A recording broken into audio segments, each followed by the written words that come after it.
ប្រាសាទតាមន់លន់ល្បីខ្ទោខ្ទីប្រាសាទកម្ពុជាគេគ្រប់គ្នាស្គាល់ស្ញប់ស្ញែងមានក្បាច់រចនាតាក់ភ្នែកទាំងចិត្តក្រៃលែងអ្នកគុំប្រជែងពងរត់ជែងពីទ្រូងខ្ញុំចៅចិត្តឬជាសាវ៉ាបំភ្លៃរំលោភដែនដីអធិបតេយ្យនៃជាតិខេមរាចង់បានឥតខ្មាស់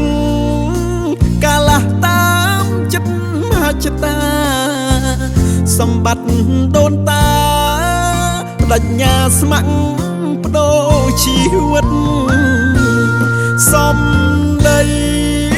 ក្រៅផ្អែមក្នុងដូចផ្លែល្វីមានចិត្ត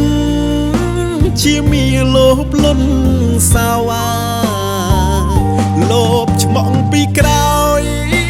ទីហ៊ានខ្មែរត្រូវមរណាចិត្តឥតមេត្តាសារជាតិឬជាអប្រិយជីវិតជូនជាតិធាតទុកជូនមិត្តឯងទូស្លាប់មិនស្ដាយចិត្តកាយព្រោះជាតិ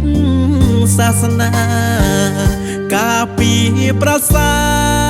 ទទឹកដីឲ្យបានថ្លៃថ្លាជូនជាតិខេមរាស៊ូព្រោះកំពូ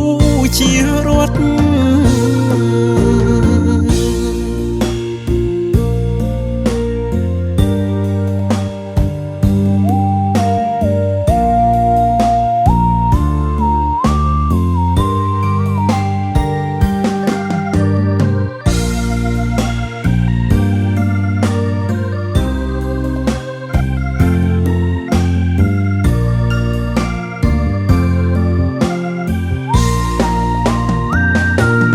សំ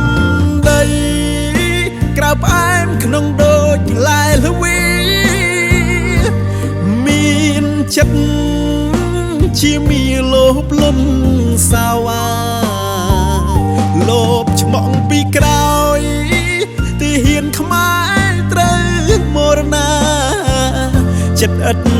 មេត្តាសារជាតិឬជាអប្រិយជីវិតជូនជាតិធាតទុកជូនមិត្តឯងទូស្លាប់មិនស្ដាយចិត្តកាយព្រោះជាតិសាសនាការពីប្រាសាទទឹកដីឲ្យបានថ្លៃថ្លាជូនជាតិខេមរាស៊ូព្រោះកំពូជារដ្ឋ